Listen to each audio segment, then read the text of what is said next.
À 83 ans, il est candidat pour un quatrième mandat à la tête de la Côte d'Ivoire.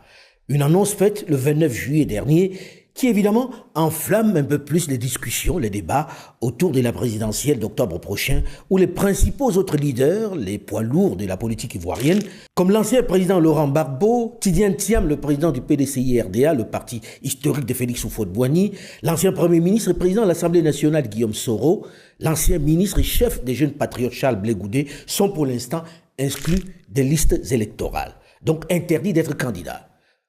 Le 9 août, ils étaient des dizaines de milliers dans les rues d'Abidjan pour protester contre ce quatrième mandat du président Alassane Dramane Ouattara, mais également pour demander que les autres leaders de l'opposition puissent eux aussi se présenter à cette présidentielle.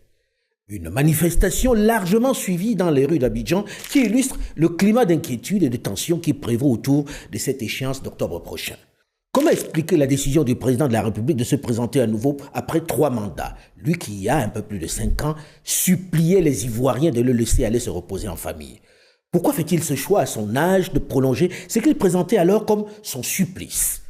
Quelles sont ses chances d'être reconduit par les Ivoiriens? Et puis pourquoi cette impressionnante marche contre cette 4e législature dans les rues d'Abidjan? Est-il dans la légalité en briguant ce nouveau mandat? Peut-on, dans le même temps, espérer que les autres poids lourds de l'opposition ivoirienne vont être réintégrés dans la liste électorale pour une compétition plus ouverte et plus juste? Quel est le poids de l'opposition face à cette réalité? Peut-elle challenger Ado? Bonjour et bienvenue à Parlons Vrai, le rendez-vous du débat d'Afromédia consacré aujourd'hui à la présidentielle en Côte d'Ivoire. Avec cette fois-ci un focus sur la candidature annoncée du président Alassane Dramane Ouattara pour un 4e mandat, mais également les exclusions des principaux candidats de l'opposition et la marche du 9 août dernier. Plusieurs invités sur ce plateau d'Afromédia. D'abord, Madame Geneba Touré-Golezinski, qui est vice-présidente des cadres du RHDP, le RHDP étant la coalition des partis au pouvoir. Madame Touré-Golezinski est également la secrétaire générale de l'Union des femmes du RHDP France en charge de la communication. Elle est co-auteure du livre Alassane Ouattara, l'artisan du renouveau. Bonjour Madame Geneba Touré-Golezinski. Bonjour Monsieur Foka. Notre seconde invitée est Madame Salomé Meyers Nahem, représentante à Paris du Parti des peuples africains Côte d'Ivoire, le PPACI, le parti de Laurent Koudou-Gbagbo. Bonjour Madame Meyers Nahem. Bonjour. Troisième invité de ce plateau de PV, Dr Soumaïla Kouassi Bredoumi, le secrétaire exécutif chargé de la communication et porte-parole du PDCI-RDA. Dr Bredoumi est député à l'Assemblée nationale de Côte d'Ivoire où il est membre de la Commission des affaires économiques. Bonjour Dr Soumaïla Bredoumi. Bonjour Monsieur Foka. Sans grand suspense sur le contenu, le grand public attendait depuis quelques mois cette annonce du président Alassane Dramane Ouattara. Mes chers compatriotes, conformément à la Constitution de la Troisième République, l'élection présidentielle se tiendra le samedi 25 octobre 2025. Les années passées à la tête de notre pays m'ont fait comprendre que le devoir peut parfois transcender la parole donnée de bonne foi. C'est pourquoi, après mûre réflexion et en toute conscience, je vous annonce aujourd'hui que j'ai décidé d'être candidat à l'élection présidentielle du 25 octobre 2025. Oui, je suis candidat parce que la Constitution de notre pays m'autorise à faire un autre mandat et ma santé le permet. Je suis candidat parce que notre pays fait face à des défis sécuritaires, économiques et monétaires sans précédent, dont la gestion exige de l'expérience. Alors, c'était le 29 juillet dernier. On a vu sur les réseaux sociaux les manifestations de joie d'un certain nombre de membres du gouvernement. Ça n'a échappé à personne. Alors, pour vous, Madame Touré, était-ce une surprise, cette candidature du président Alassane Ouattara? Oui, c'était une surprise, parce que, oui, rien ne l'obligeait à y répondre, mais il l'a fait pour continuer à diriger la Côte d'Ivoire dans l'état de droit, dans le progrès, pour stabiliser la Côte d'Ivoire et pour la sécurité de la Côte d'Ivoire. Nous l'espérions, nous lui avons demandé et nous avons été très heureux qu'il ait répondu à notre appel. Donc sa décision n'était pas prise avant votre demande? Non. Non. Bien. Madame Myers, vous étiez surprise? Pas forcément surprise parce que avant cette annonce du 29 juillet, il y a déjà une mise en place du cadre électoral avec un verrouillage complet. Donc quand on commence à verrouiller un processus électoral, c'est qu'on a une petite idée derrière la tête pour se maintenir au pouvoir. Donc 3 verrous ont été installés pour cette élection. D'abord l'éviction de l'ensemble des principaux candidats d'opposition de la liste électorale, ce qui est quand même inédit, du jamais vu. Alors évidemment, c'est plus simple de faire une compétition quand on n'a pas de compétiteurs à la hauteur. Bon, c'est une manière de faire qui évidemment ne nous va pas. Le second verrou, c'est évidemment la liste électorale elle-même. Je pense que Monsieur Bredoumi nous le dira aussi peut-être. En tous les cas, les 2 grands partis, PPACI et PDCI, ont remarqué d'énormes erreurs, d'énormes vraiment faux sur cette liste électorale avec pratiquement on estime... On va parler de la liste électorale. Donc c'est le deuxième verrou, 75% de faux ou d'erreurs sur cette liste, 6 millions de faux sur 8,5 millions, c'est quand même beaucoup. Et enfin, le troisième verrou, la CEI, qui, le moins qu'on puisse dire, n'est absolument pas consensuel. On va parler de ça dans la seconde partie, donc, mais parlons déjà de 3 verrous, ce qui plante effectivement pour lui un décor qui annonce une candidature ou sur mesure. Alors quand on écoute le président Alassane Ouattara parler, il donne les raisons pour lesquelles il doit se présenter. Il a décidé de se présenter. Monsieur Bredoumi, est-ce que cela vous convainc? Il vous dit, par exemple, dans son allocution, qu'il y a des vrais défis sécuritaires, en parlant évidemment du terrorisme qui menace la sous-région. Merci. Je pense que les raisons, on peut les avancer à tout moment. Mais est-ce que ces raisons sont d'abord juridiques, sont légales, ou est-ce qu'elles respectent les engagements qu'on a pris? Moi, je suis député à l'Assemblée nationale. Et quand on envoie une loi, le projet de constitution est un projet de loi. La loi comprend 2 volets, l'exposé des motifs et le thème réglementaire. La loi de 2016, projet de loi, a été défendue après le comité des experts par le ministre de la Justice. Et le ministre de la Justice a juré par tous les assises qu'il n'était pas question que cette nouvelle loi, c'est-à-dire la Constitution, abroge l'article 55 qui permet, qui limite les mandats à 2. Et voyez-vous, moi j'ai parti campagne en 2016 pour le oui. Moi, j'étais directeur de campagne. Et nous avons convaincu la population pour voter oui, parce que cette loi-là dit que les 2 mandats sont bien limités et que les 2 mandats sont bien limités et que la nouvelle constitution n'abroge pas cela. Et M. Cissé Bakongo, qui était les 2 représentants du président dans la commission des experts, l'a répété. Et nous autres, nous sommes allés défendre cette constitution devant le peuple. Nous étions avec le président, à la demande du président Bédié, et nous l'avons défendu. Donc, c'est une question de loi. La loi comprend 2 parties, les textes réglementaires et puis les choses. Donc, aujourd'hui, en 2020, c'est ce qui a amené tout ce qui est mouvement de contestation. Ce n'est pas la première fois qu'on a un conteste. Donc, moi, je pense que ça, au niveau juridique, il y a un problème. Au niveau même des règles, il y a eu le fait qu'un chef de l'État, un président de la République, s'est engagé à ne pas le faire. Et même aller, en 2020, désigner un successeur. Et ce successeur, malheureusement, est décédé. Mais ce n'était pas une raison. La loi dit que c'est quand on est en campagne électorale que quand un candidat meurt, on reporte. On n'était pas déjà en campagne électorale. Donc, il y avait la possibilité de le faire. Donc, le président a dit qu'il avait plus d'une demi-douzaine de candidats. Le président, se présentant aujourd'hui, nous montre 2 choses. La première chose, c'est que ce que nous avons défendu comme loi au peuple, ce n'est pas celle-là qu'on exerce. La deuxième chose, c'est que après 15 ans, le président de la République n'est pas capable, autour de lui, les gens se sont montrés incapables à défendre le bilan du président. Voilà ce que je peux dire. Alors là, vous mettez en cause le respect de la loi. Pour vous, c'est illégal ce 4e mandat. Mais si je vous comprends bien. Tous nos chefs, en tout cas le PDCI, RDA, et le président du parti l'a dit. Vous l'avez vu que c'est une loi illégale. Parce que, au niveau des règles que je viens de définir, il n'y a pas cela. Mais qu'à cela ne tienne.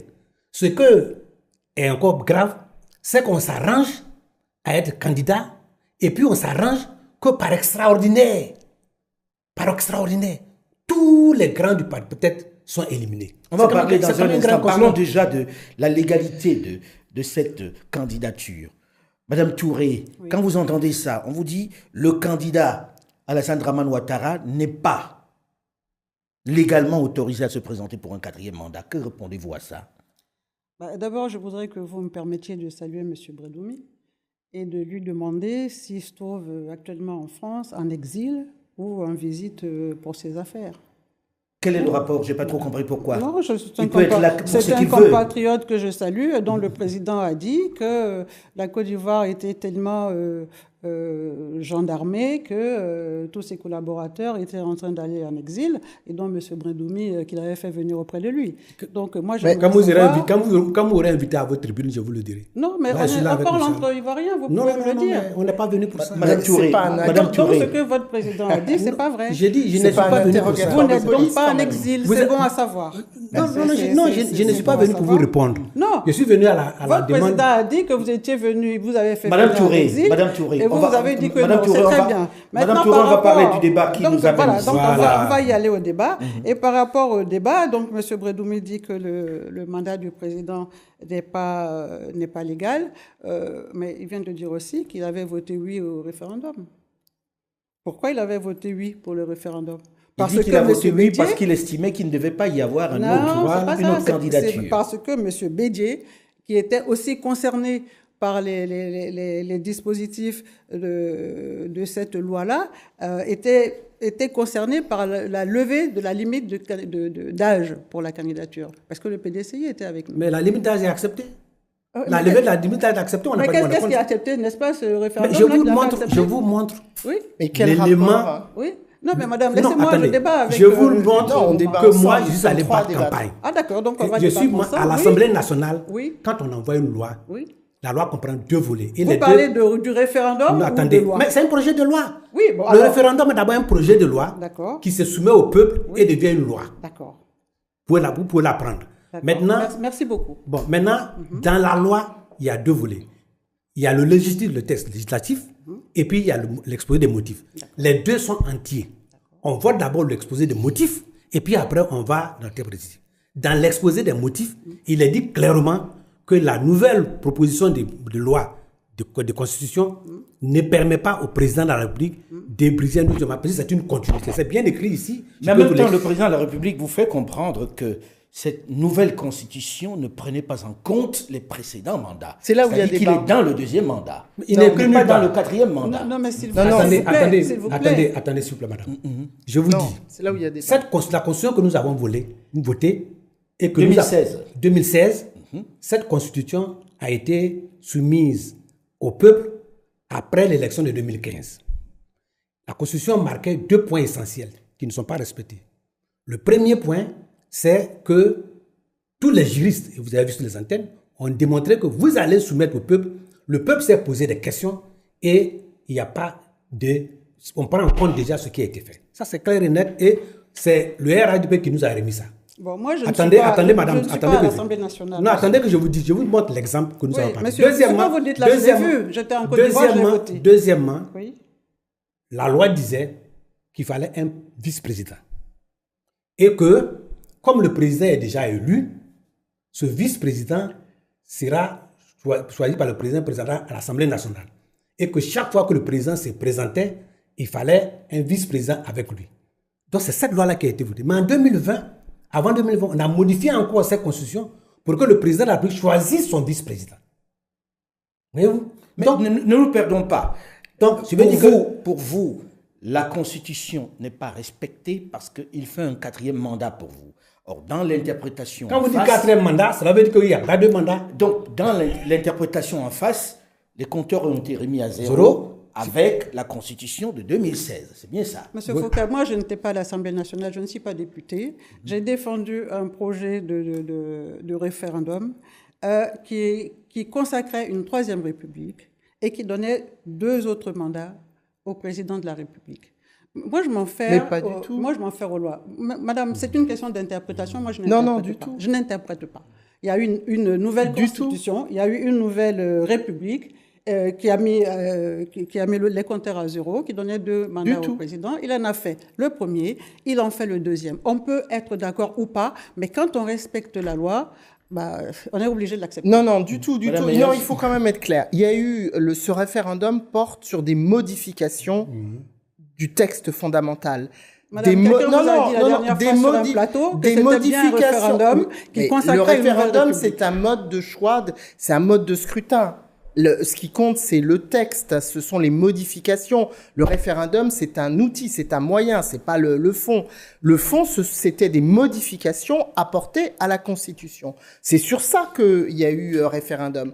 Et ces modifications qui ont donc modifié la Constitution, qui fait qu'effectivement nous sommes dans une troisième République, ne remet pas en cause la totalité du texte fondamental. Nous avons changé de République. Et d'ailleurs, est-ce qu'on a changé ou pas, Madame Naïm? Est-ce qu'on a changé ou pas là? J'y viens. Et d'ailleurs, c'est bien pour ça que et d'ailleurs le président de la République Ouattara lui-même l'avait indiqué, c'est que ça ne lui permettait absolument pas de briguer un 3e mandat au départ, au moment où il fait d'ailleurs cette campagne, puisque c'est sous son égide qu'il y a eu cette campagne pour inciter les Ivoiriens à voter, puisqu'il y a un article très clair, le 183, qui indique qu'il y a continuité. Il n'y a pas de remise en cause de la loi. Question-là, on va avoir du mal à s'entendre. Non, c'est très important parce que c'est une nouvelle république. Attendez, une nouvelle république, ça consacre d'autres, une nouvelle constitution. Mais non. Vous dites que le président a dit peut-être que le président n'avait pas envie de faire. Je pense qu'on ne va pas s'entendre sur cette interprétation. Écoutez, le professeur Obou, qui est constitutionnaliste connu en Côte d'Ivoire, qui a dit attention, monsieur le président, vous ne voulez peut-être pas faire un 3e mandat. On va en parler dans un instant, mais je voudrais, s'il vous plaît, on ne sera pas d'accord sur ce plateau. Je voudrais, s'il vous plaît, mesdames, d'accord sur ce plateau. Mesdames, est-ce que, Madame Naïm, je voudrais quand même qu'on s'entende parler. C'est-à-dire, si tout le monde parle en même temps, on ne pourra pas s'en sortir. On a constaté que vous ne vous entendrez jamais sur le principe. Parce que c'est encore une question d'interprétation. Et moi, j'ai envie de me tourner vers vous, Madame Touré. Tout le monde se pose la question de savoir s'il n'y a pas, au sein du RHDP, quelqu'un qui puisse prendre la main. Le président Alassane Dramane Ouattara avait dit « J'ai envie de passer le flambeau à une nouvelle classe de politique, à des jeunes. Est-ce qu'on n'est pas en train de souffrir du syndrome de l'homme providentiel avec le président Ouattara? Mais est-ce que vous ne vous posez pas la question de savoir si au FPI, il n'y a personne d'autre que M. Gbagbo à vouloir se présenter à la présidence? Pour l'instant, il n'est pas candidat. On posera la question au moment venu. Il n'est pas candidat parce qu'il ne peut pas être candidat. Oui, mais pour l'instant, le seul qui soit candidat, c'est dans votre camp. Mais et on pose la question maintenant, quand ça viendra en son temps. Si M. Gbagbo, s'il lui était possible d'être candidat aujourd'hui, il serait candidat. C'est possible. Mais là, on est encore dans le domaine du si. Du conditionnel. Bon, mais là, on a un candidat, Madame Touré, de 83 ans, qui demandait à se reposer, et qui voulait passer la main, comme il a dit dans son discours, à une nouvelle classe d'hommes politiques. Est-ce que ce n'est pas un peu vu comme s'il n'y avait personne d'autre que lui? Et ça, ce n'est pas le syndrome de l'homme providentiel? Mais absolument pas. Il ne vous est pas passé inaperçu que M. Patrick Hachi, dernièrement, a fait lever sa nationalité française. Mais vous ne pensez pas que c'est peut-être le signe qu'il se prépare pour 2030? Nous avons de la relève. Là, on est dans... Pourquoi pas? Monsieur Hachi est un cadre important du RHDP. Monsieur Patrick Hachi a la double nationalité. Il est français de par sa mère. Et maintenant, il a fait lever sa nationalité française, ce qu'on a demandé en vain à M. Tchiliam jusqu'à peu de temps. Mais alors, peut-être que M. Hachi, Patrick, se prépare pour 2030. Est-ce que ce ne serait pas le signe, justement, de cette transmission générationnelle? Patrick Hachi symboliserait la jeunesse? Et pourquoi pas? Et pourquoi pas? Et dans nos pays, c'est qui les plus jeunes? Dans nos pays. Quand on parle de jeunes, moi, je ne me sens pas jeune. Aujourd'hui, si on devrait même passer le relais, à mon âge, je dirais que ce n'est pas vraiment de la fraîcheur. Mais vous savez, en Afrique, les jeunes et les vieux, on peut en parler. Ce n'est pas pour vous que je le dis. Quand je prends le Cameroun aujourd'hui, le président a 90 ans. C'est le cas extrême. C'est le cas extrême, mais c'est un cas quand même qui existe. Ils volent allègrement vers le 8e mandat. N'y a-t-il pas de jeunes au Cameroun? La question se pose aussi là-bas, rassurez-vous. Je pose exactement la même question. Chez nous, il y a des jeunes qui se préparent. Voilà. Ok, on va dire ça comme ça. Voilà. Et là, je me tourne vers M. Predoumi. Le président a évoqué, on va parler des arguments qu'il a avancés. Il a dit on a des vrais problèmes sécuritaires, ce qui est vrai dans la sous-région. Qu'il pense qu'il est mieux expérimenté pour pouvoir résoudre cette question-là. Est-ce que ça n'est pas vrai? Mais aux États-Unis, quand il y a eu le bombardement des tours là, après le mandat du président est terminé, il y a toujours des menaces. C'est Obama qui est venu éliminer comment on appelle Ben Laden. L'autre aurait pu dire que comme Ben Laden est vivant, moi je continue, j'écris. Donc c'est pas, les problèmes vont toujours exister. Moi je constate, je suis heureux que madame du RADP vienne nous dire que Achille Patrick se prépare pour prendre la succession. C'est une éventualité. Bon, c'est encouragé. C'est une éventualité. Non, mais laissez-moi finir, madame. Quand vous parlez, moi, je parle. Non, mais je vous écoute, c'est un échange. Non, il faut laisser. Madame l'a dit tout à l'heure, c'est un débat. Attendez, s'il vous plaît. S'il vous plaît, madame. Mais bon, il faudrait peut-être que le débat soit géré. Madame, laissez-moi finir, puis vous prenez la parole. Mais je peux parler avec vous sans Non, c'est comme marcher les uns sur les autres. Quand Quand il a fini, on vous redonne. Voilà. Alors, je vous écoute, monsieur le Président. Je constate que c'est vrai que si c'est Patrick Achille, il a une qualité. Heureusement que ce soit quelqu'un qui a été formé par le PDCI RDA. Donc, moi, je constate que après tous ces dizaines-là, c'est les gens du PDCI RDA qui approchent le Premier ministre de la sortie du PDCI RDA, le président du Conseil communal de la sortie du PDCI RDA. Et donc, je comprends le président qui n'est pas dans son écurie RDA initiale, quelqu'un pour le remplacer. Bienvenue à M. Patrick Achille. Voilà. En même temps, ce que vous vous êtes perdu un peu sur la question, c'est la question sécuritaire. La question sécuritaire va toujours exister dans le monde entier. Et si un président pense qu'il doit finir tout avant de partir, il n'y aura jamais de président qui va céder. Exactement. En ce moment-là, il ne faudrait pas des règles. Il faudrait dire que le président de la République est élu à tout moment, sans limitation des mandats. Voilà. S'il n'y a pas de limitation des mandats, moi, je ne serais pas plein. Voilà. Alors, Madame Nahem, là, il a également évoqué l'aspect économique. L'aspect économique qui est quand même l'une des choses sur laquelle le président Alassane Dramane Ouattara a consacré beaucoup de temps. Est-ce que dans cette situation-là, on peut dire qu'il a fait marcher l'économie ivoirienne, il continue, c'est tout à fait normal qu'il ait envie que ce qu'il a mis en place ne s'effondre pas? Oui, mais alors c'est ce qu'on vient de dire. À ce moment-là, il n'y a pas de fin. C'est-à-dire qu'on est dans un mandat qui n'a pas eu de début d'ailleurs, puisqu'on sait de quelle façon il a été imposé, et qui n'a pas de fin. Non, ce n'est pas tout à fait sérieux, et je crois qu'il faut rappeler quand même à ceux qui nous écoutent que les défis sécuritaires, économiques et monétaires seront toujours importants. Ils ne sont pas particulièrement sans précédent. Aujourd'hui, c'est faux de le dire. Mais est-ce qu'il n'est pas la personne la plus appropriée, la plus expérimentée? Lorsqu'il dit cette phrase des défis sécuritaires sans précédent, c'est absolument faux. La Côte d'Ivoire a connu une guerre. Mais non, nous avons connu une guerre sur notre territoire. Donc il y a un précédent très grave qui est l'attaque et la rébellion de 2002. Donc nous dire qu'aujourd'hui c'est des défis, qu'est-ce qu'il y a de plus d'enjeux sécuritaires lorsqu'on a le pays partagé en deux, occupé par une rébellion des milices armées? Je vois pas ce qu'il y a de plus problématique et de plus... Donc les enjeux sécuritaires, on les a déjà affrontés, on les a déjà connus. En ce qui concerne, si c'est la menace terroriste dont on parle et qui a occupé l'ensemble des pays voisins... Attention à la table quand vous la tapez, c'est ce qu'on me fait. Qui forment l'AES, avec une participation de la France dès 2013 au Mali.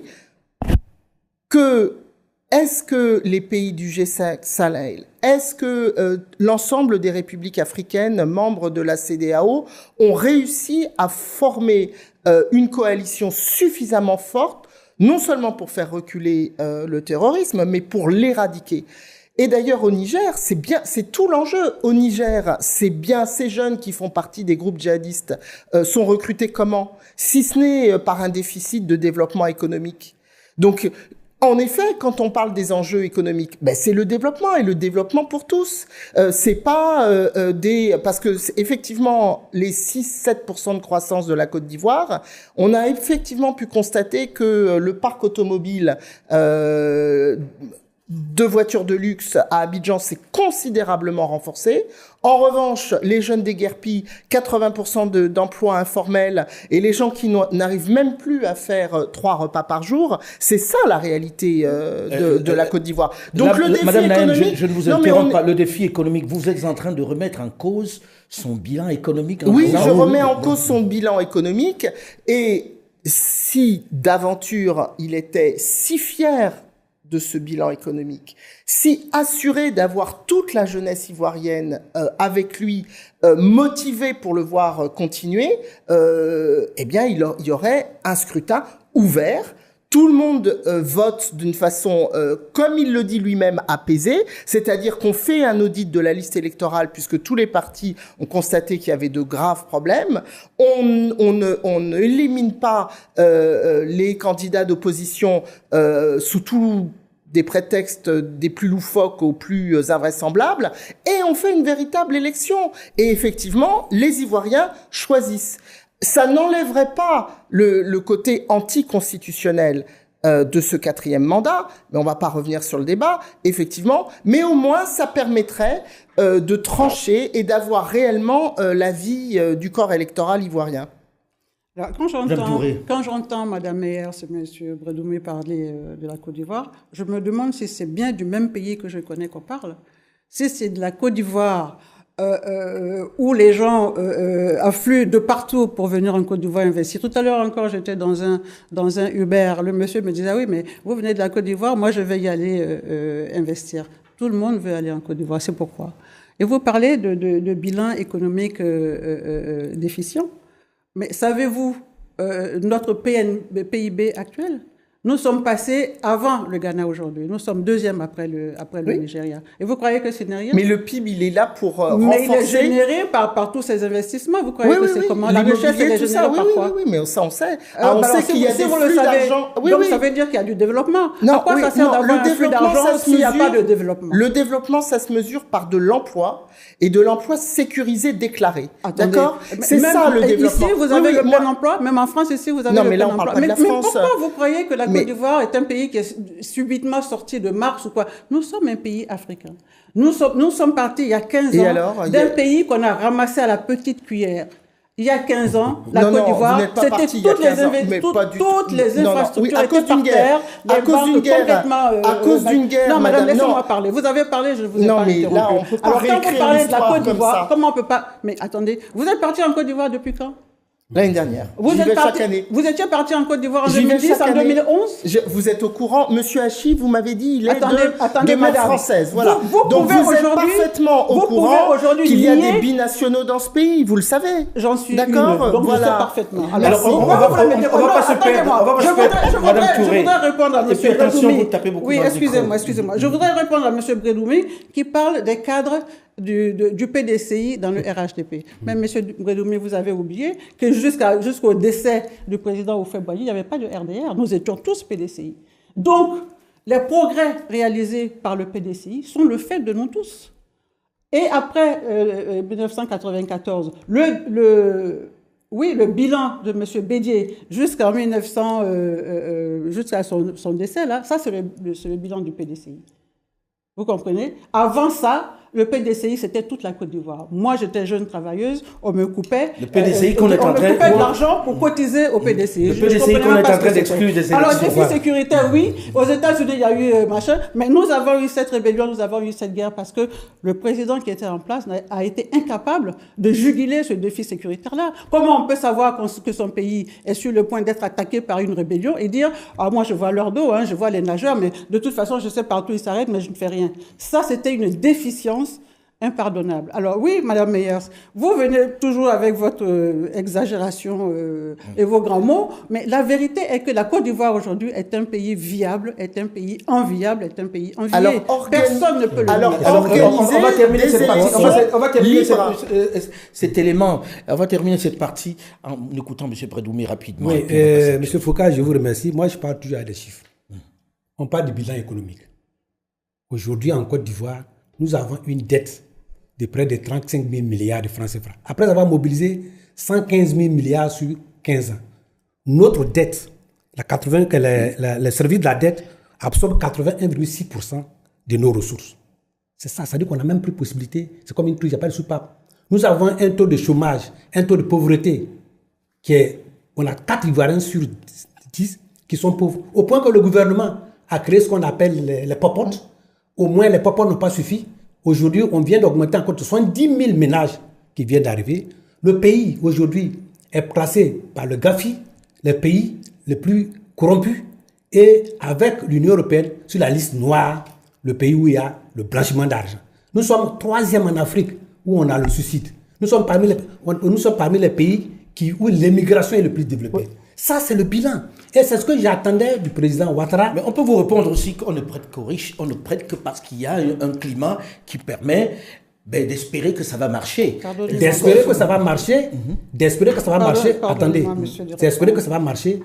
Quand on pense qu'on a accusé le pouvoir précédent d'avoir fait 6 000 milliards de dettes et que c'était insupportable, incroyable, avec un PIB, avec un pourcentage, la dette PIB de 56%, alors qu'on tend vers 62%. Voilà. Donc, quand on a les recettes fiscales qui reprennent près de 62% de notre recette, mais ça dit qu'on a asphyxié. On a asphyxié. Quand on a 10% seulement des entreprises, moins de 10% des entreprises qui sont locales, ça dit que le PIB dont on parle, c'est de la richesse qui est créée, mais qui est exportée. Voilà. Les Ivoiriens n'en profitent pas. Oui, alors moi je... On va terminer dessus parce qu'il y a d'autres éléments. Moi je ne suis pas dans le chiffrisme effréné. Ah mais c'est ça, c'est pas là on me dit, mais il faut bien parler des chiffres. Vous n'avez pas de PIB. Vous avez dit, s'il y a dette, il y a investissement en face. Monsieur Brédoumé, votre président est un banquier. Tous les banquiers connaissent le risque que pays et dette. On ne prête qu'aux riches. On ne prête pas à quelqu'un. Même simplement, je vais voir mon banquier, je lui demande un prêt. Ce qu'il va regarder, c'est ma capacité à rembourser, sinon il ne me prêtera pas. Ça, c'est un fait. Maintenant, vous parlez de corruption. La Côte d'Ivoire serait devenue aujourd'hui plus corrompue qu'avant. Ah oui. N'est-ce pas sous le gouvernement de M. Bédier que 18 milliards d'aides de l'Union européenne ont disparu et que jusqu'à présent, on n'a pas fait parler? On a 35 000 milliards, 35 milliards déjà. Non, monsieur, est-ce que c'est vrai ou pas? C'est pas vrai. C'est pas vrai. 18 milliards de l'Union européenne n'ont pas disparu sur M. Bédier? Non, ce n'est pas disparu. C'est seulement 18 milliards de dépenses non reconnues.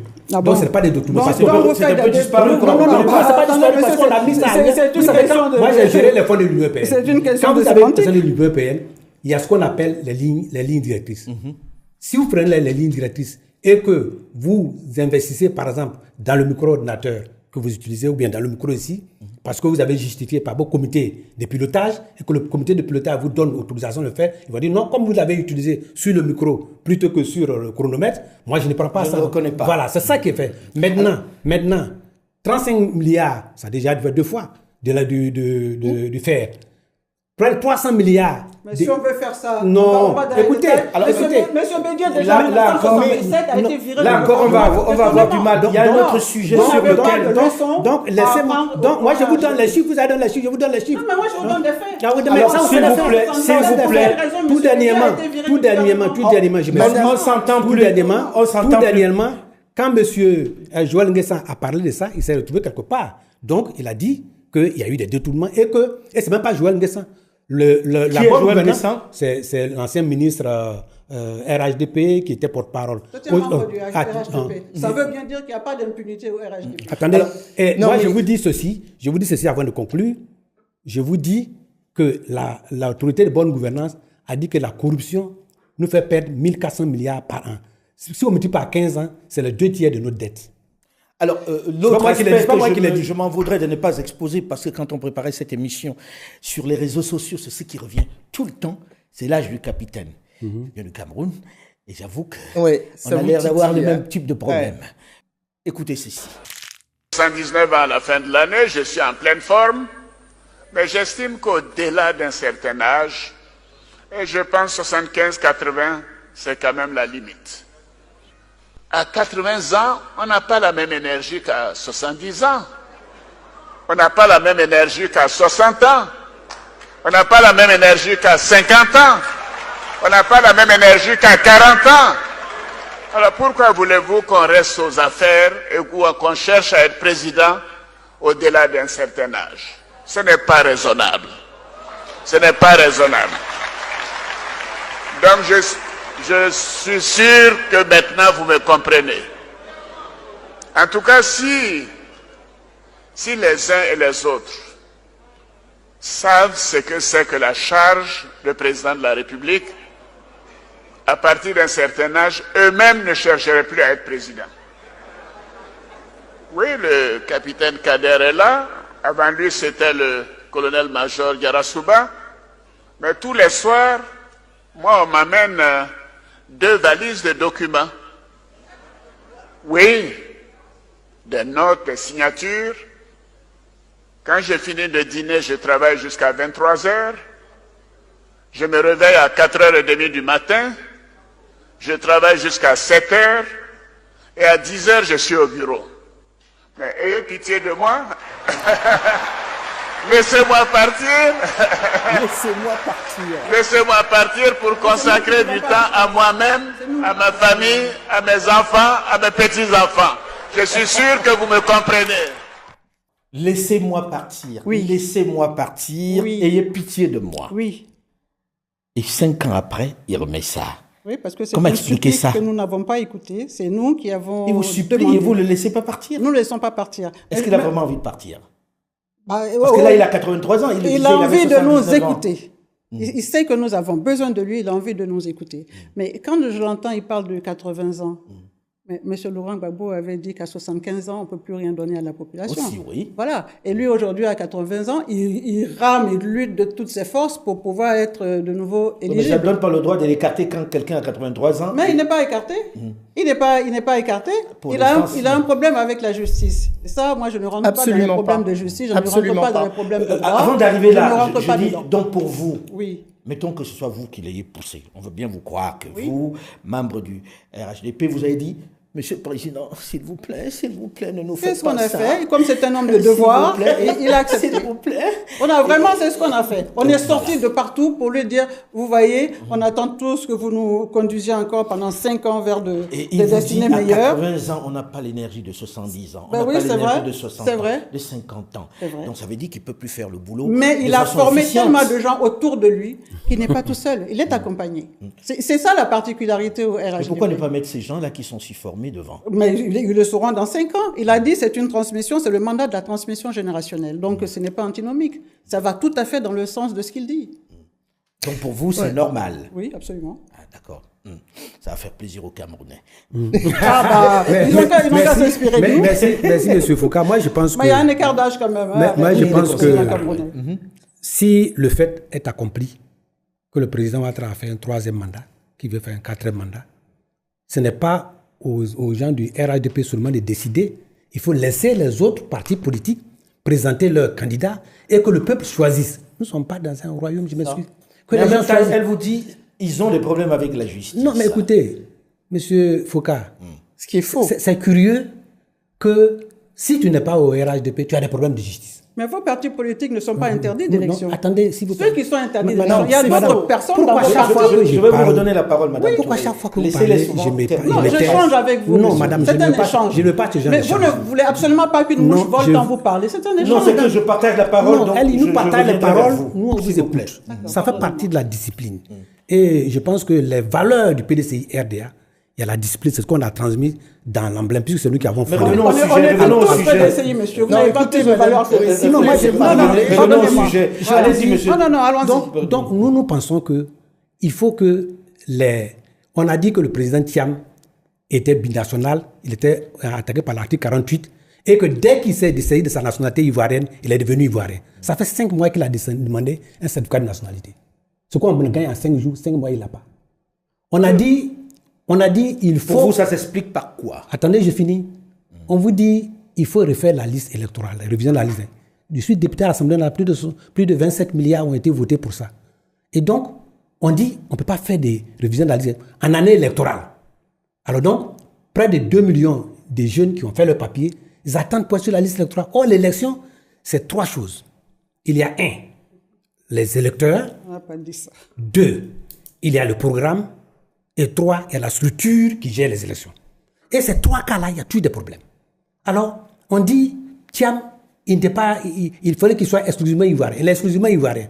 On dit, bon, maintenant, à partir de cet instant, il est ivoirien. Donnez-le le certificat de nationalité, ça fait 5 mois. On ne lui donne pas le certificat de nationalité. Donc, voyez-vous que ça, est-ce que vous pouvez justifier cela? Donc, c'est tous ces aspects-là, le cas du président Gbagbo, le cas, etc. Chacun a une plaie sur son dos. Cette plaie-là, qui l'a donnée? C'est ça que nous devons savoir. Comment on peut l'avoir? Chacun de nous a une plaie. Madame Naïm. Voilà. Oui. Moi, je voulais redire parce que c'est vraiment... je tiens en l'alternance et en la transmission générationnelle. Je tiens à la parole donnée. J'ai fait du respect de la parole donnée un engagement. Ah, nous sommes le 27 juillet. Toutefois, le devoir peut parfois transcender la parole donnée. Vous parlez en me regardant et vous ne voulez pas que je vous parle. Donc, c'est verbalisé. Il s'assoit sur la Constitution, il s'assoit même sur la parole donnée aux Ivoiriens. Ce n'est pas moi qui le dis, je reprends ces mots. Il l'explicite en direct dans une adresse aux Ivoiriens. Oui, je vous ai déjà dit ceci, cela. Oui, j'ai une parole donnée. Mais je peux la changer, toutefois, parfois. Bon, donc nous sommes... Vous savez que les putschs militaires sont extrêmement problématiques. Les putschs civils, tout autant. Nous sommes dans une tentative, nous sommes dans un putsch civil depuis le troisième mandat, et nous sommes dans une récidive. C'est pourquoi nous avons formé un front commun. C'est pourquoi on va parler du front toute commun. La Côte d'Ivoire, les Ivoiriens et la marche du 9 était vraiment une amorce de ce que sera ce mouvement puissant, puisque nous tenons à nos institutions. Nous ne pouvons Madame pas... Naïm, est-ce que vous voulez dire, parce que il faut qu'on comprenne, vous voulez dire que aujourd'hui le président Alassane Ouattara a peur de la candidature de Tidiane Thiam et de Laurent Gbagbo? Bien sûr. Sinon, on ne peut pas comprendre pourquoi il les empêche. Cette histoire elle de condamnation. Elle va le oui, dire par elle-même. On va le réexpliquer. Il faut le dire, effectivement. Tous les Africains doivent connaître ça. Il y a eu une guerre dans notre pays. Il y a eu énormément de morts. Même la commission Konambani s'est arrêtée, avait commencé un travail et s'est arrêtée à 30 000 morts. Pas les 3 000 du narratif AFP. Non. Il y a eu beaucoup plus que ça. Voilà. Et donc, il y a eu beaucoup plus que cela. Donc, il y a eu un procès international. Je pense qu'il n'a échappé à personne. Le procès de Laurent Gbagbo et Charles Blegoudé à la CPI, qui a duré 8 ans. Public, avec des audiences publiques, extraordinairement suivies. Ils ressortent de là non seulement acquittés, mais avec il y a 300 pages de délibérés et d'exposés des motifs de cette décision d'acquittement.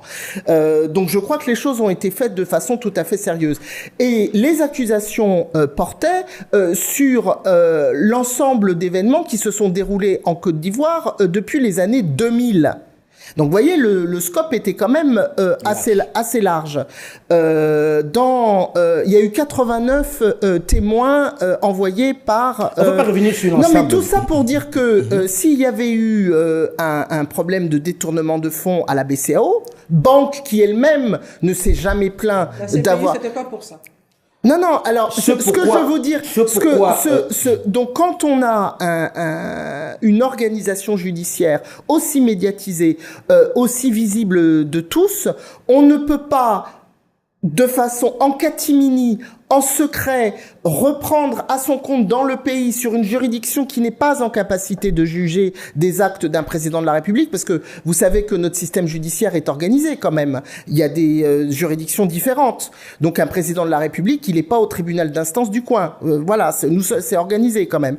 Donc cette décision-là n'a aucune valeur juridique. D'ailleurs, elle n'a même pas été signifiée à l'intéressé, la raison pour laquelle il n'y a pas eu d'appel ni de procès, etc. Il était absent du pays. Il était absent du pays et tout le monde savait où il se trouvait. Donc cette histoire est une vaste blague. D'abord, l'argent il n'y a pas eu de casse. Il n'y a pas d'objet.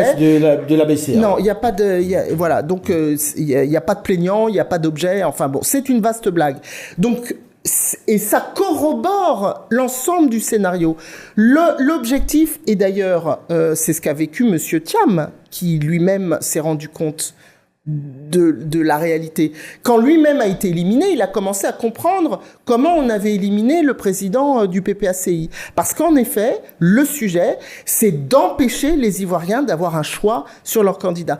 Moi, je ne vais pas revenir sur la question d'âge. Je vais poser la question à Madame Touré. Madame Touré, le président de la République, Alassane Dramane Ouattara, a dit qu'il organiserait des élections apaisées, qui se dérouleraient normalement. Est-ce que le plus simple n'est pas tout simplement de faciliter tout ça pour que tout le monde soit candidat finalement? Alors moi, je suis quand même un peu interloquée de comprendre dans le narratif de M. Bredoumier et de Madame que, c'est-à-dire, ils considèrent que la candidature de M. Ouattara égale l'élection de M. Ouattara. Mais c'est le peuple. S'il n'y a pas de candidat en face. Pourquoi il n'y a pas de candidat en face? Pour l'instant, les plus gros ont été éliminés. M. Domelo s'est signalé du côté du PPACI. Bon. M. Jean-Louis Billon. Que c'est pas le poids. Que c'est pas le même poids. M. Jean-Louis Billon s'est signalé du côté du PDCI. Pourquoi c'est pas le même poids? Pourquoi c'est les individus toujours et non pas leur parti? En Côte d'Ivoire aussi, c'est des individus. C'est le président. Mais c'est nous qui l'avons choisi et il n'a pas de problème avec la justice. Quand vous parlez de M. Thiam, M. Thiam a fini de démontrer qu'il a renoncé à sa nationalité française. Mais au moment où il va pour s'inscrire sur la liste électorale, elle est close. Mais même en 2025, il peut y avoir une autre révision électorale. Mais pourquoi absolument sur la liste de 2025? Comme si M. Thiam, en dehors de 2025, perdait tous ses moyens et qu'en 2030, il n'y croit pas. Mais il est jeune. Pourquoi vous avez décidé qu'il sera candidat à la prochaine? Personne n'a décidé. Mais la lecture... Vous ne répondez pas à ma question, Madame Touré. Ma question est la suivante. Si je ne peux pas passer l'examen cette année, je peux ma question est la suivante. Je dis, est-ce que ce ne serait pas plus simple, dans un pays qui a connu la guerre, qui a connu la trentaine de milliers de morts dont a parlé Mme Meyer? Il y a même plus que ça. Voilà. Est-ce que ce ne serait pas plus simple pour tout le monde de dire, OK, le président Alassane Dramane Ouattara est candidat, Laurent Gbagbo est candidat, Tidjane Thiam est candidat, et bien d'autres. Et le peuple ivoirien choisit son candidat en toute sérénité. Je vais vous poser une question, M. Foucault. Bien sûr. Ici, Marine Le Pen n'est plus éligible. Mais pourquoi elle a positionné Bardella plutôt que de demander un dialogue politique où Macron allait lui dire, ah bah oui, mais toi, ou bien, je sais pas quoi, l'Europe allait lui dire, oui, mais finalement, on s'est entendu, il faut quand même que les Africains... Mais pourquoi nos pays tiennent-ils à se démarquer tant mais lancez-vous de dans le l'actualité théâtre, mondiale? Madame Touré. Vous avez un don c'est exceptionnel. Lancez-vous dans le théâtre, franchement. Mais pourquoi? Mais Madame, le meilleur acteur en Côte d'Ivoire, c'est Laurent Gbagbo. Non, c'est Laurent Gbagbo. Madame, on va pas revenir sur les affaires intérieures françaises. Madame Le Pen a été jugée et voilà. Elle attend l'appel. Il y aura un appel. Mais le PPACI a fait appel. Même la Cour africaine des droits de l'homme l'a pas du tout. Mais vous êtes allé à l'ONU, l'ONU vous a dit. Mais absolument pas. On vous parle d'une décision qui est non fondée, non seulement sur le fond, mais également sur la forme, sur la procédure. Non, justement, non. C'est toujours assez passionnant. C'est toujours assez passionnant le débat sur les plateaux ivoiriens et camerounais. C'est non avenu. Mais maintenant, je vais partir sur autre chose puisque je sais qu'on ne s'entendra pas dessus. Alors, de l'autre côté, on a vu le PPACI, le PDCI et un certain nombre de mouvements marcher le 9 août à Abidjan. C'était quoi l'objet de la marche? Qu'est-ce que vous attendez concrètement de cette marche, qu'il en sorte de cette marche? Merci. Je pense que c'est pourquoi on fait ce débat. Ça n'aurait rien servi si on doit faire ce débat. On fait ce débat pour qu'on comprenne qu'il y a une majorité qui était jusqu'à présent silencieuse qui dit non. Et que ce qui est en train de se faire ne reflète pas la majorité. Et que de 1995 jusqu'à 2010, il y a eu les mêmes problèmes. Et à un moment donné, entre 2005 et 2010, on a compris qu'il y avait un risque. Et rappelez-vous, le pays était divisé en deux parce qu'ils ont dit on a exclu quelqu'un des choses et nous ne voulons pas que ça revienne. Et qui à l'époque était le président Ouattara actuellement. Oui, mais je pense que moi j'ai été directeur de campagne du président Ouattara en 2015. J'ai été directeur de campagne du président Ouattara en 2010 au deuxième tour. Et je l'ai fait à mes propres moyens. Donc je sais de quoi je parle. Et donc, il est question aujourd'hui d'éviter qu'une personne meure pour des problèmes des élections. La Côte d'Ivoire, les fondamentaux et les signaux sont encore plus graves qu'en 2002. Je peux vous le dire. Ah bon? Ah oui, qu'en 2002. Parce qu'en 2002... déjà, il y a 10 millions de plus. Hein. 10 millions de plus. Donc, vous voyez, il y a 10 millions de On est plus nombreux. On est plus nombreux. Et puis aujourd'hui, quand on voit l'environnement régional... On doit mourir quand on plus voit, en masse. Attendez-moi, madame, s'il vous plaît. Non, c'est juste quand un on petit voit commentaire. l'environnement régional, quand on voit des choses, c'est comme on est en grande sécheresse où on s'amuse avec le feu. Et c'est ce que nous voulons éviter. Nous voulons dire que laisser le peuple faire son choix. Et pendant tout ce temps-là, le RDR était resté mordicus sur quelqu'un. Ce que le RDR n'a pas fait pour lui, il ne veut pas l'imposer aux autres. C'est ça qui est mon problème. Alors, mais quand on regarde aussi votre camp, oui. le camp de l'opposition, il n'est pas si uniforme que ça, il n'est pas si homogène que ça. Vous n'êtes pas si d'accord que ça, finalement. Non, on est d'accord quand sur on ces regarde, points. oui. On est vous êtes d'accord sur quel point, en réalité? Parce que quand on regarde les différents candidats, c'est pas l'amour fou. Hein? Non, on est d'accord qu'il faut que chaque parti désigne son candidat, ce qui a fait qu'on le laisse faire. On est d'accord sur ça. C'est-à-dire qu'il y aura plusieurs candidats à l'opposition. Pour le moment, il faut qu'on soit inscrit. Même quand tu n'es pas Mm-hmm. candidat, il faut pouvoir être électeur. Ça, c'est un droit. La deuxième chose, qu'il faut réviser la liste électorale. On l'a fait chaque année.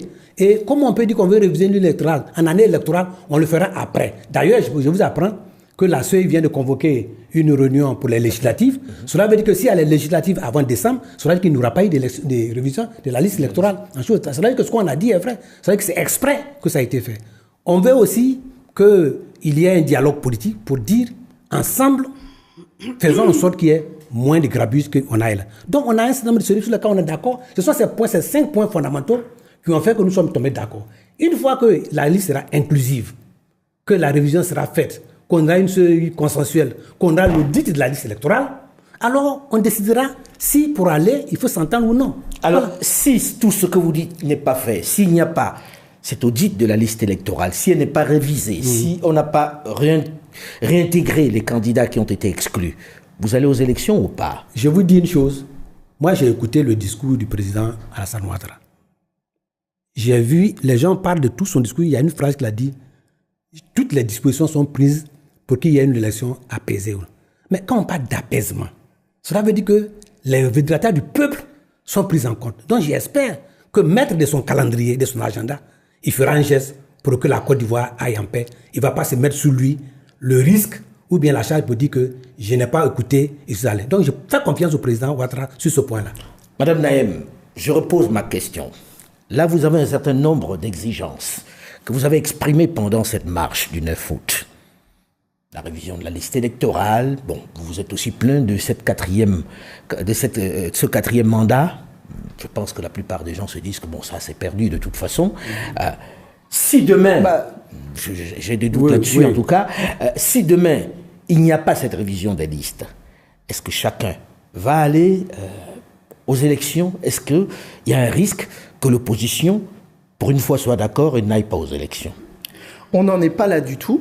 Et je crois que, d'ailleurs, encore une fois, il faut revenir sur le décor qui a été planté par le président de la République. Lui-même dit que, en quelque sorte, il faut faire attention, sa parole donnée peut varier en fonction des événements. C'est lui-même qui le dit, c'est pas moi. Donc nous allons faire ces événements, nous allons faire émerger la volonté profonde du pays et des Ivoiriens, effectivement, qui réclament de véritables élections. Et donc c'est ça le travail de l'opposition. Mais nous faisons des marches, nous faisons de la pédagogie et nous voulons démontrer communiquons comme on a et nous voulons démontrer qu'il y a une majorité dans ce pays qui veut effectivement des élections libres, transparentes et apaisées. Et je pense que là, puisque c'est le président qui présente les choses comme ça, que lui-même peut avoir une parole, la changer, etc. Non, c'est pas l'interprétation. Je reprends sa phrase. Toutefois, le devoir peut transcender la parole donnée de bonne foi. Donc on peut dire des choses. Alors vous l'appliquez à quelle situation ça? C'est à la libre, visiblement, c'est à l'arbitraire du président. Revenons à la chose, parce que tous vous aimez ce pays et nous aimons tous nos pays, on a envie de paix. Je veux dire, on peut s'exciter, s'énerver, s'emballer. Personne n'a envie que l'on retombe dans les travers que nous avons connus dans les années précédentes. Madame Touré, aujourd'hui, est-ce que pour vous, il serait bien quand même qu'on fasse baisser la température parce qu'on a vraiment la fièvre à 40 là et qu'on se dise on va faire participer tout le monde à la fin de la journée. Mais tout le monde peut participer aux élections en Côte d'Ivoire. Le PDCI n'est pas interdit de participer à l'élection. Le PPACI non plus. Est-ce qu'on va mettre dans la même balance la paix de tout un peuple dépendant de deux individus? De tout un peu. Fut-il de poids? Est-ce qu'on va faire ça? La Côte d'Ivoire, on parle d'élections, mais ce sont les Ivoiriens qui déterminent qui va les conduire. Allons aux élections, on parle de liste électorale. Mais monsieur, la liste électorale, c'est la CEI qui l'a fait. C'est la commission électorale indépendante qui l'a fait, selon des critères bien définis. Moi-même, j'ai participé à la révision de la liste électorale ici. Le problème de ces deux partis, c'est que quand il s'est agi de mobiliser leurs militants pour aller s'inscrire sur la liste électorale, ils leur ont dit n'y allez pas. N'y allez pas, comme ça il n'y aura pas d'élection. Ils se sont même organisés pour casser les dispositifs installés à cet effet. Aujourd'hui, ils sont déficients. Ils ne sont pas assez... Dom Melo a dit que le PPACI ne peut se réclamer que de 600 000 électeurs sur cette liste électorale-là. Vous croyez que ça arrange le PPACI d'aller à cette élection-là? Alors, ils font feu de tout bois, il se trouve des obstacles partout, mais est-ce que dans un parti politique, vous nous le disiez, M. Alassane Ouattara n'est pas le seul à pouvoir mener notre parti, mais nous l'avons choisi, il est candidat. Voilà. Il n'a pas de problème. Voilà. Il n'a aucun problème avec la liste électorale. Et le PDCI a choisi son candidat. Et le PDCI a choisi son candidat. Son candidat ne s'est pas inscrit sur la liste électorale. Donc, il ne peut pas être éligible. Vous l'avez éliminé. Il était sur la liste électorale.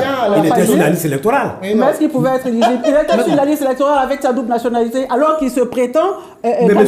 Patrick Hachi n'était pas sur la liste avec la double nationalité. M. Patrick Hachi est candidat à l'élection. Non, mais il est... Pourquoi il ne peut pas être sur la liste électorale? Est-ce qu'il ne peut pas être sur la liste électorale en étant un double nationalité? Mais il était... Non, vous n'avez dit mais personne ne lui a fait de problème. Non. Sauf quand il s'est déclaré candidat à la présidentielle. À ce moment-là, il aurait dû se débarrasser de ça. Non, attendez, madame, alors vous dites que... On est tous Ivoiriens, on a suivi tout ça. On sort de la liste électorale de quelqu'un en 2022 parce qu'il était... Pourquoi 2022? Non, il était en 2022. Mais qui lui a fait un problème? Mais pourquoi on dit que... Vous dites qu'il était sur la liste, il ne devait pas y être? Mais je vous parle de 2025. Oui, mais 2025, si on a... Mais